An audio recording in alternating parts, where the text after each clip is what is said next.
So honestly, I still want to see Asylum played. We have yet, they seem to really like to use this as sort of their warm-up slash, let's figure out who's going to do the map voting map. But I really want to see this played, like legitimately played for this tournament. So I love this map. Now, is this going to turn into the DM6 for Clan Arena because there's such dominant strategy on this map already? Well, actually, I would almost say that since we have yet to see it, and we've been watching like the that's a good point. Tonight, I think tonight we're watching like the 4 and 5, or the rankings in this tournament. I think we saw like 2 and 3 last week, and honestly, like with the fact we haven't seen this map, kind of makes me wonder. Well, maybe South Americans don't really like this map for anything other than just sort of the sheer fun of it, like as a warm-up. Right, Insane Asylum is a touchy subject. Gotcha. Well, so far on Too Easy, we have Doc M, Pretty in Pink, NN, or Nin, or Nin. I'm gonna go with Nin. We have Zona 4X, and by Kyo. On SG, we have Rabo, ETJX, and, oh no, Gangstax. I'm gonna just say Gangsta. Not gonna draw out my H's, but we're still looking for one more from SG. Yeah, Demo is just tossing me some info. I think they're gonna force Too Easy to play with 3. I think it's, since it is a Friday, they're basically kind of forgiving the players for having lives and wanting to go do things. So, I'll let you know what I think about that. Lives. Clan Arena, that extra man really does make a big difference. In a game like TDM, it doesn't make as big of a difference. It sure makes a difference, but not quite as much due to the fact that, that one player can really soak in those others. But we're gonna go live here on Trinity 4v3. Take us away. Yeah. And so we're gonna see Doc M, Nin, by KO, and Zorks on Too Easy. And the first battle is going to rage here at the top of the 2 tubes, moving into the railgun room. And by KO is getting a nice peak rail. And believe it or not, they are winning out this round with the one-man up advantage being destroyed. And Too Easy getting it done. I have to say, I anytime that Too Easy loses a round, you're gonna kind of just scratch your head there. But I'm gonna clap. Honestly, yeah.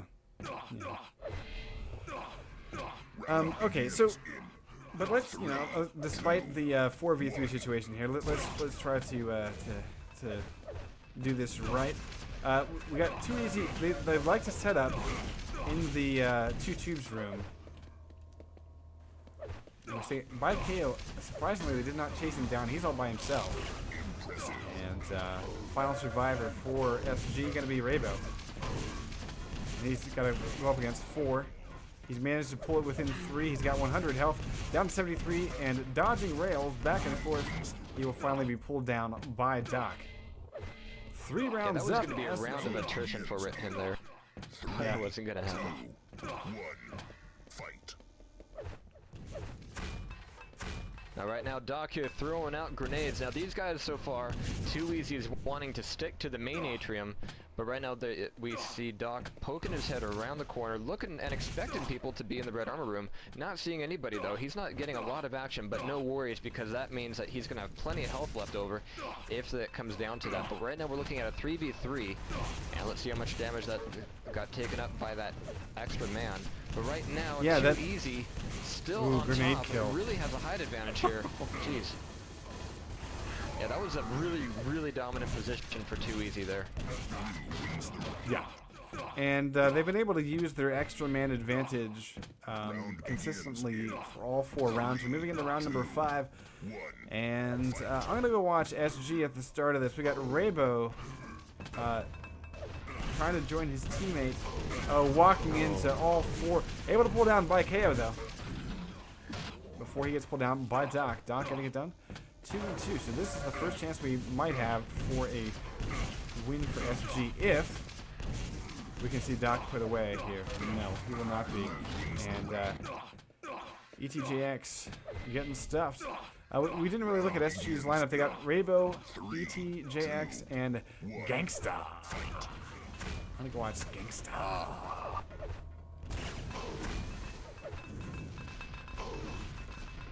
Well, there we go. Now he is up on top here, holding his own, but taking quite a bit of rocket damage. But now we have 2 Wheezy coming in from all sides. He finally gets raped from behind with that rail, and that's not a position you want to be in. And in that room especially, that is going to be room that's not exactly fought over, but there's a lot of damage in that room, just because the multiple entrances, the multiple levels, there's just going to be rockets and rails flying from every single direction, and that's not going to be a room you want to stick around in for very long. Right now, Doc, 2v2 here. Now, Doc is down, and no, Doc is the last guy standing. But he's, yeah, he is. Doc is the last guy standing, and he's got full health, full armor, so he could potentially still take this round for 2 easy. Let's see if he can make it happen. And the survivors. Now with full health here and these poke out rails, he's really doing a lot of damage with those.